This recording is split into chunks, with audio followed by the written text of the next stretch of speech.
ಉಡುಪಿಯ ಪ್ಯಾರಾಮೆಡಿಕಲ್ ಕಾಲೇಜಿನ ಟಾಯ್ಲೆಟ್ನಲ್ಲಿ ಮೊಬೈಲ್ ಇರಿಸಿ ಚಿತ್ರೀಕರಣ ಮಾಡಿದಂತಹ ವಿಚಾರ ಸಾಮಾಜಿಕ ಜಾಲತಾಣದಲ್ಲಿ ತೀವ್ರ ಸಂಚಲನ ಸೃಷ್ಟಿ ಮಾಡಿದೆ. ಈ ಬಗ್ಗೆ ಯಾವುದೇ ದೂರು ದಾಖಲಾಗದಿದ್ರೂ ಕೂಡ ಸೋಷಿಯಲ್ ಮೀಡಿಯಾದಲ್ಲಿ ವದಂತಿಗಳನ್ನು ಹಬ್ಬಿಸಲಾಗ್ತಾ ಇದೆ. ಈ ವಿಚಾರವಾಗಿ ಉಡುಪಿ ಎಸ್ಪಿ ಅಕ್ಷಯ್ ಹಾಕೆ ಮಚ್ಚಿಂದ್ರ ಅವರು ಸ್ಪಷ್ಟೀಕರಣ ನೀಡಿದ್ದಾರೆ. ಕಳೆದ ವಾರ ಉಡುಪಿಯ ಪ್ಯಾರಾಮೆಡಿಕಲ್ ಕಾಲೇಜಿನಲ್ಲಿ ನಡೆದ ವಿಚಾರ ಮಾಧ್ಯಮಗಳಲ್ಲಿ ಮತ್ತು ಸಾಮಾಜಿಕ ಜಾಲತಾಣದಲ್ಲಿ ಪ್ರಸಾರವಾಗ್ತಾ ಇವೆ. ಈ ವಿಚಾರದ ಜೊತೆಗೆ ಬೇರೆ ಬೇರೆ ಉದ್ದೇಶದಿಂದ ಮಾಹಿತಿಗಳು ಶೇರ್ ಆಗ್ತಾ ಇವೆ. ಆದರೆ ಹಿಡನ್ ಕ್ಯಾಮೆರಾ ಮೂಲಕ ಚಿತ್ರೀಕರಣ ಮಾಡಿದ ವಿಚಾರವನ್ನ ನಮ್ಮ ಗಮನಕ್ಕೆ ಯಾರೂ ತಂದಿಲ್ಲ. ಬ್ಲಾಕ್ ಮೇಲ್ ಮಾಡುವಂತಹ ಸಾಧ್ಯತೆ ಬಗ್ಗೆ ಮತ್ತು ವಿಡಿಯೋ ಹರಿದಾಡಿದ ಬಗ್ಗೆ ನಾವು ಗಮನ ಹರಿಸ್ತಾ ಇದ್ದೇವೆ ಎಂದು ಉಡುಪಿ ಎಸ್ಪಿ ತಿಳಿಸಿದ್ದಾರೆ. ಬೇರೆ ಕಡೆಯ ವಿಡಿಯೋ ಶೇರ್ ಆಗ್ತಾ ಇದೆ, ವಾಯ್ಸ್ ಎಡಿಟ್ ಮಾಡಲಾಗಿದೆ, ಸತ್ಯಾಸತ್ಯತೆ ಗೊತ್ತಿಲ್ಲದೆ ಶೇರ್ ಮಾಡಿದರೆ ಅದು ತಪ್ಪಾಗುತ್ತದೆ. ವೈರಲ್ ಆಗಿರುವಂತಹ ಬಗ್ಗೆ ಫೇಸ್ಬುಕ್, ವಾಟ್ಸಪ್ ಮೇಲೆ ನಿಗಾ ಇರಿಸಲಾಗಿದೆ.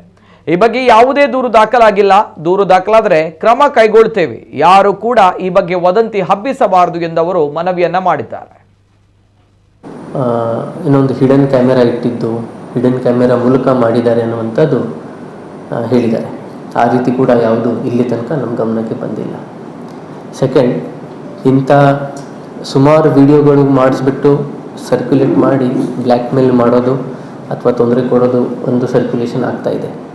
ಅದಕ್ಕೆ ಸಂಬಂಧಪಟ್ಟಂತೆ ಕೂಡ ಇಲ್ಲಿ ತನಕ ಇಲಾಖೆಗೆ ಯಾವುದು ಮಾಹಿತಿ ಇಲ್ಲ. ನಮ್ಮ ಸೋರ್ಸಸ್ ಮೂಲಕ ಕೂಡ ಎಲ್ಲೂ ಗಮನದಲ್ಲಿ ಬಂದಿಲ್ಲ. ಅಥವಾ ನಾವು ಸಹ ಸಾಮಾಜಿಕ ಜಾಲತಾಣದ ಮೇಲೆ ನಿಗಾ ಇಟ್ಟಿರ್ತೇವೆ. ಎಲ್ಲ ಸೋಷಿಯಲ್ ಮೀಡಿಯಾ ಪ್ಲ್ಯಾಟ್ಫಾರ್ಮ್ಸ್ ನಾವು ಸಹ ನೋಡ್ತಾ ಇರ್ತೇವೆ. ಅಲ್ಲಿ ಸಹ ಈ ರೀತಿ ವಿಡಿಯೋ ಸರ್ಕ್ಯುಲೇಟ್ ಆಗಿರುವಂಥದ್ದು ನಮ್ಮ ಗಮನಕ್ಕೆ ಬಂದಿಲ್ಲ.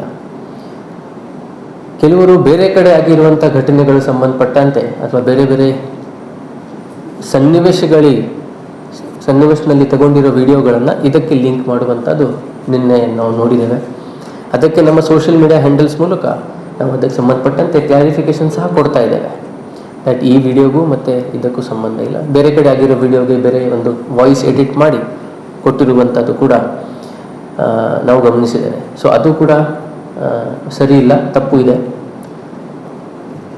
ಸಾಮಾಜಿಕ ಜಾಲತಾಣದಲ್ಲಿ ವೆರಿಫಿಕೇಷನ್ ಮಾಡದೆ, ಯಾವುದೇ ಸತ್ಯಾಂಶಗಳು ತಿಳ್ಕೊಳ್ದೆ ಸುಮ್ಮನೆ ಮಾಹಿತಿ ಸರ್ಕ್ಯುಲೇಟ್ ಮಾಡಿರೋದ್ರಿಂದ ಜನರ ಮನಸ್ಸಿನಲ್ಲಿ ಗೊಂದಲ ಸೃಷ್ಟಿಯಾಗ್ತದೆ, ವಿದ್ಯಾರ್ಥಿಗಳ ಮನಸ್ಸಿನಲ್ಲಿ ಗೊಂದಲ ಸೃಷ್ಟಿಯಾಗ್ತದೆ.